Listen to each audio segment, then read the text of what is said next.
మనకి కార్తీక మాసం అనాలి దీన్ని. కార్తీక మాసం అనేవాళ్ళు చాలామంది ఉన్నారు. కార్తీక అనాల. ఈ కార్తీక మాసంలో మనకి ఇది శివుడికి విష్ణువుకి ఇద్దరికి కూడా సమానమైనటువంటి ఇష్టమైనటువంటి మాసము. అందువల్లే దామోదర వ్రతము, కార్తీక దామోదర వ్రతము, కేదారేశ్వర స్వామి వ్రతము, సత్యనారాయణ వ్రతము, ఇలాంటివన్నీ కూడా శివుడికి విష్ణువుకి 2 వ్రతాలు ఇక్కడ చేస్తాం. కాబట్టి శివనామ ధ్యానం చేసుకోవాలి. ఓం నమ శివాయ, ఓం నమ శివాయ, ఓం నమ శివాయ, నమ శివాయ, ఓం నమ శివాయ, ఓం నమ శివాయ, ఓం నమ శివాయ అంటూ శివనామ జపం. ఓం నమో భగవతే వాసుదేవాయ, ఓం నమో భగవతే వాసుదేవాయ. అలాగే బం భం బాబా అంటే శివుడు. బాబా నామ్ బాబా నామ్ కేవలం, బాబా నామ్ బాబా నామ్ కేవలం, బాబా నామ్ బాబా నామ్ కేవలం, బాబా నామ్ బాబా నామ్ కేవలం.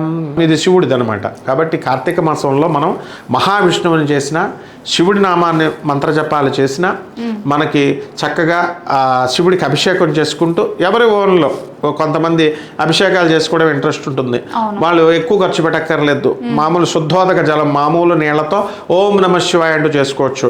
మారేడు ఆకులు ఉంటాయి, మారేడాకుల చెట్టుకు కోసి శివలింగం మీద పెట్టి మనం ధ్యానం చేసుకోవచ్చు.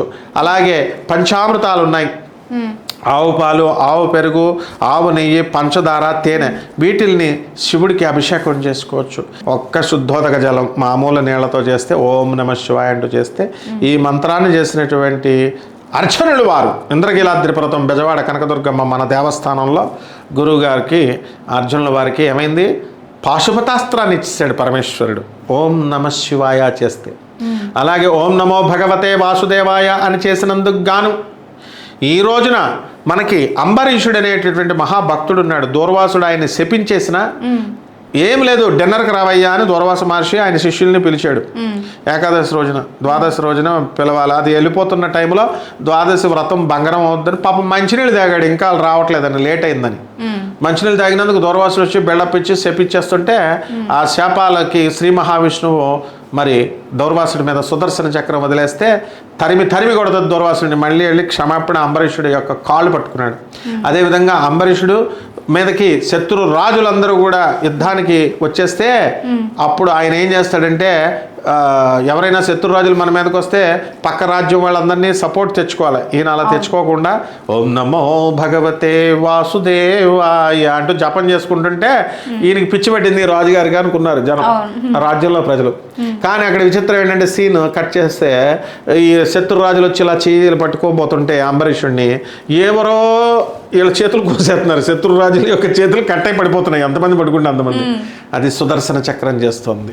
అంటే అంబరీషుడిని ఓం నమో భగవతే వాసుదేవాయ అన్న మంత్రం ఎలా రక్షించింది, ధ్రువుడిని ఓం నమో భగవతే వాసుదేవాయ అన్నందుకు ద్రౌపదాన్ని ఈ రోజున స్టార్ని చేస్తాడు. అలాగే ప్రహ్లాదుడిని ఆయనకి ఇంద్రుడిని చేసేస్తున్నాడు, ఆయన మనవడిని బలిచక్రవర్తిని ఇంద్రుడిని చేస్తున్నాడు. ప్రహ్లాదుడిని వీళ్ళందరినీ కూడా ఉన్నత పదవులు ఇచ్చాడు. కార్తీక మాసంలో వీళ్ళకి ఎవ్వరికి నచ్చిన మంత్రాన్ని బం బం బాబా అంటే శివుడు అనమాట. ఏ దేవుడి మంత్రమైనా పర్లేదు, శివుడు కేశబలిది చేసుకుంటే మంచిగా డెవలప్ అవ్వచ్చమ్మా ఈ నెలలో. అలాగే సుబ్రహ్మణ్యేశ్వర స్వామి మంత్రం ఓం శరవణ భవ అన్న మంత్రాన్ని కూడా చేసుకోవచ్చు.